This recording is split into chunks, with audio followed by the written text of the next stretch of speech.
And it only got worse. One day, I came home late from work expecting my husband and daughter to be at home. However, the house was empty. They were nowhere to be found. I tried to call Lily, but she didn't answer. When I called Jonathan, he answered and said our daughter is with him at the police station. I hesitated. What police station? And said with a shaking voice, "Well, honey, it's not a big deal. I came to pick up Lily. She was trying to buy alcohol." I was shocked, to say the least. I waited till they came home. It felt like ages. When they opened the door, I was so angry. Jonathan tried to calm me down, but I yelled at him too. "You should be angry too. You can't go easy on her. You're spoiling her. This is why this happened." Lily started yelling back at me. "Don't talk to Dad like that. He did nothing wrong. It's all my fault. Don't yell at him. You're the worst." She stormed to her room immediately without even giving me the chance to respond. Jonathan then looked at me and said, "Honey, I know that she did something wrong, and I'm not okay with that at all. I told her on our way home that she was wrong, and she apologized and promised to never do it again. You did not have to yell at her. She's a teenager. We all make mistakes, and we learn from them." Yeah, I so knew that that is what true. Jonathan said is right, and I should have That's approached her very true. differently, but I couldn't help myself. We all The next become day, Lily teenagers. kept avoiding me, and And whenever one I day- tried to start a conversation, she ignored me. And one day, guys, we will go to a shop and try and buy booze when we're not like 18 or whatever. If you're in America, I think it's 21. So yeah.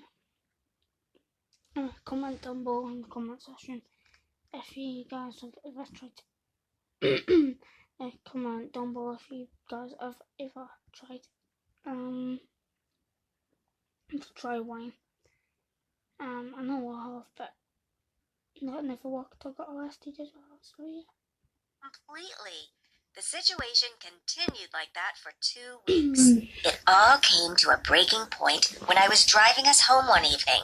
We had our typical back and forth argument, but I had a long day, and I just wasn't having it anymore. I blew up at her, and I started yelling about how she needed to be more responsible and respectful. I may have gone over the line with my yelling, but she was as stubborn as I was and didn't want to back down. I could see her pouting in the rearview mirror, and I hoped she could recognize my stern warning as well. Jonathan sat in the passenger seat trying to calm us down, but his usual peacekeeping wasn't working this time. She screamed how she hated me, how I just didn't understand her. I shrieked how she was ungrateful and how the things she does were unforgivable. We eventually ran out of petty insults to throw at each other and drifted into an uncomfortable silence. "Now that everyone has gotten it out of their system," Jonathan began, "how about we all—" Before he could finish his sentence, it happened. A car ran a red light, smashed into the front passenger side of our vehicle, and caused me to lose control. We spun out of control until the wheels locked up.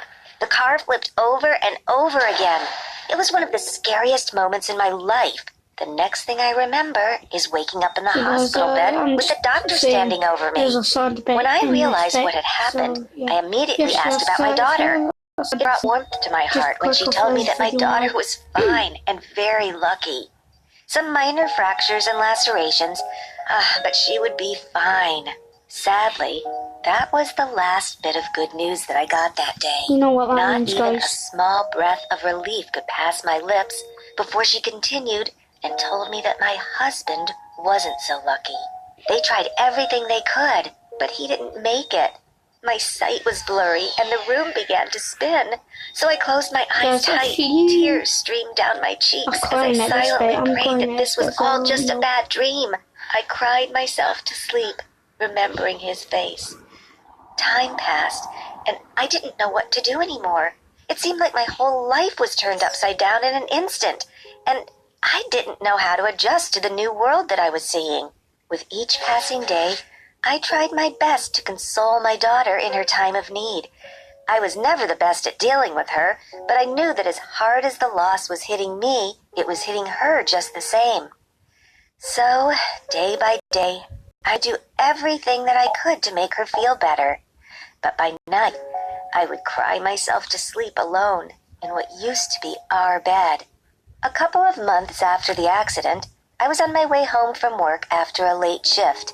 I made it all the way into the driveway, but couldn't find the strength to open the door and get out of the car.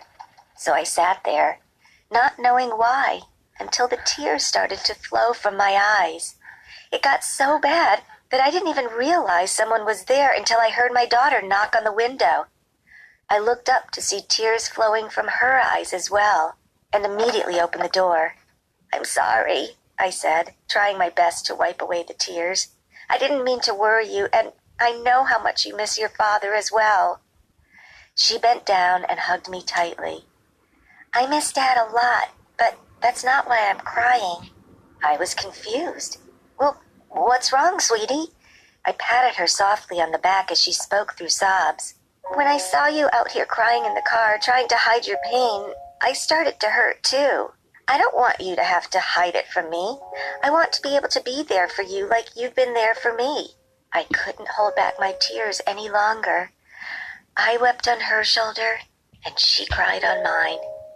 From that point on, we decided to be each other's rock to stand on. In the end, my daughter and I still have our ups and downs. However, we both know that our petty arguments are not something that should dictate who we are to each other. We're family, and we